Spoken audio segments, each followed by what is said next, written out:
आगे बढ़ेंगे, शामिल करेंगे एक और अहम खबर। आपको बताएंगे तहरीक इंसाफ ने इंट्रा पार्टी इंतखाबात की तफसीलात इलेक्शन कमीशन में जमा करा दी हैं। पीटीआई की जानिब से आजम सवाती ने तफसीलात इलेक्शन कमीशन में जमा कराई। इलेक्शन कमीशन में पीटीआई इंट्रा पार्टी इंतखाबात में बेज़ाब्तगियों से मुताल्लिक दरख्वास्त की समाअत हुई। चीफ इलेक्शन कमिश्नर सरदार रजा हयात की सरबराही में बेंच ने केस की समाअत की।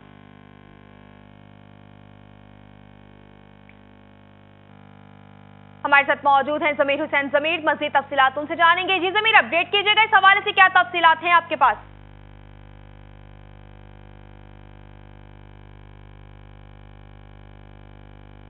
की समाअत हुई है और इलेक्शन कमीशन ने पाकिस्तान तहरीक इंसाफ को आखिरी मौका फराहम किया था कि इंटर पार्टी इलेक्शन के हवाले से वो यहाँ पे रिपोर्ट जमा करवाएं, क्योंकि यहाँ पे इलेक्शन कमीशन के आपस में कंप्लेन दर्ज करवाई गई थी इंटर पार्टी इलेक्शन के हवाले से।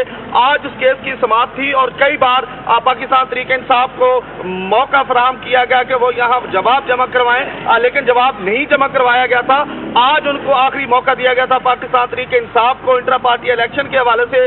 आज इलेक्शन कमीशन में इस केस की समाअत हुई है और केस की समाअत के दौरान पाकिस्तान तहरीक इंसाफ के जो आजम सवाती हैं उन्होंने जवाब जमा करवा दिया है इंटर पार्टी इलेक्शन के हवाले से, क्योंकि जब पाकिस्तान तहरीक इंसाफ के इलेक्शन हो रहे थे तो आजम सवाती ने ही अहम किरदार अदा किया था इलेक्शन के हवाले से। बहुत शुक्रिया जमीर हुसैन। जमीर इस्लामाबाद से हमारे साथ मौजूद थे जो हमें तफसीलात से अपडेट कर रहे थे। आज शामिल करेंगे स्पोर्ट्स न्यूज।